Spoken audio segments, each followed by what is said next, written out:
John Harbaugh thought about it, and now his guys are going to go for the two-point conversion. They go to the former Saint, Mark Ingram, and he is in to make it 16-0. So 2 successful two-point tries now for them. And you know what it does? It gives you a boost, a huge one for your team because, hey, you're dominating them now. They can't stop you either scoring touchdowns or two-point conversions. But how about the defense? You don't know what to do at this stage. You can't stop them in any direction.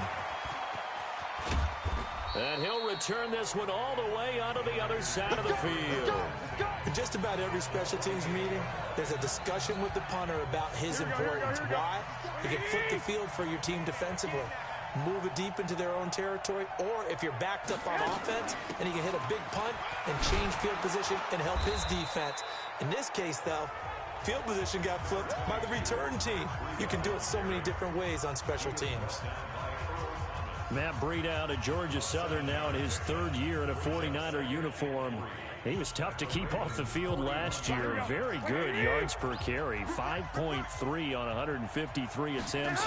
Good for over 800 yards rushing. They run with Breida. They'll fight forward for a couple down inside the 40. So a look here at the key inactives, and we got this list before the game down on the field. And they tell us the same thing every time, don't they? Next man up. No excuses. Be ready to play. That's the mantra of every organization.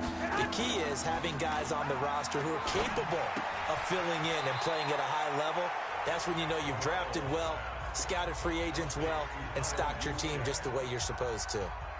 And not what you're looking to do on 3rd and 1, completing the pass, but going backward. I have zero explanation for that because 3rd and 1, you just figure snap, throw, first down, right?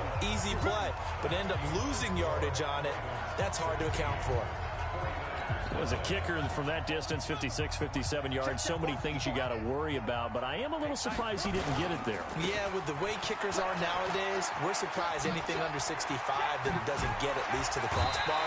But remember this, you have to drive it a little bit lower in order to make that distance, and you also have to be worried about the interior rush that they can get their hands on it. So that's why those stronger kickers nowadays who can pop it up in the air and still travel and carry it, that's what you're looking for.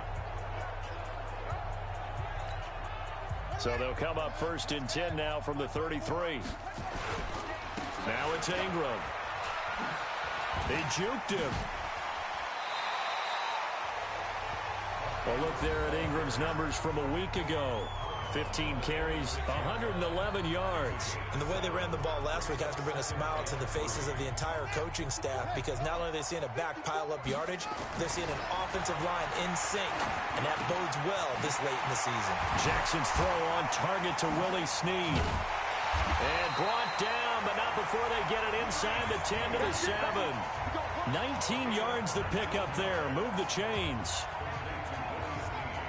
Quarterbacks love slant routes because the receivers are breaking right into their line of vision, and receivers love them as well because they're getting the ball on the move and able to catch it and try and get upfield and gain additional yardage. Throwing on 1st down, but this one winds up to be incomplete. He was looking for Nick Boyle that time, but it'll be 2nd and goal. On 2nd and goal, Jackson, and he is into the end zone for a Baltimore touchdown. Nick Boyle, his 2nd touchdown on the season as the Ravens push further out in front. There we go now as they will again try for 2. Jackson. Now, 1st quarter, and this lead is already getting into dangerous territory. They better be careful on the other sideline. Yeah, it feels a little bit more like a basketball game where one team is pressing and that team can't get the ball over half court. I mean, it's stealing it and scoring it, layups, the whole deal. That's what it feels like right now. They are all over them. Tucker now to kick it away following the touchdown. And it's a short kick, taken right around the 19. And they're going to start this drive in pretty good shape as they get it up past the 30.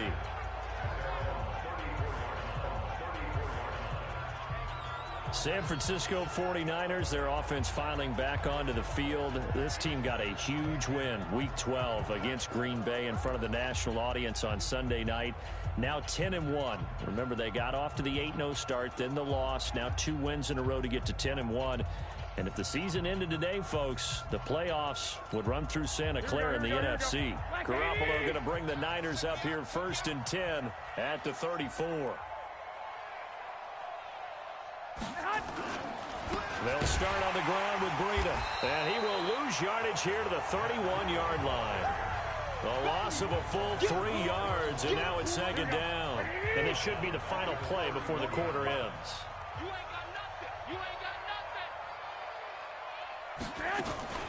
On 2nd down now, it's Coleman. And he'll be taken down as that will take us to the end of the first quarter of play.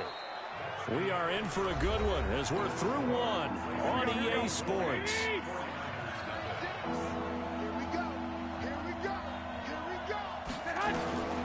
Throwing is Garoppolo on 3rd down.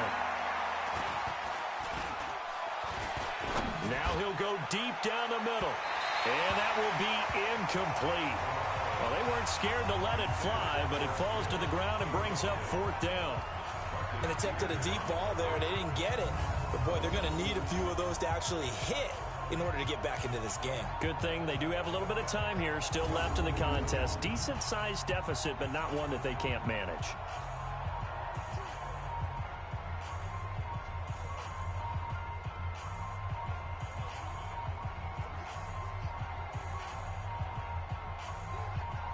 Here comes the 49ers punter now. Remember, his first attempt was returned for a touchdown. And he'll get this away into the icy winter air.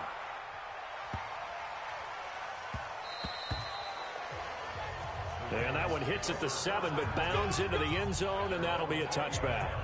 Don't forget, later tonight, Sunday Night Football, we've got the Pats and the Texans from NRG Stadium in Houston. And then tomorrow night, Monday Night Football, it's supposed to be really cold up in Seattle as we've got the Vikings and the Seahawks from Century.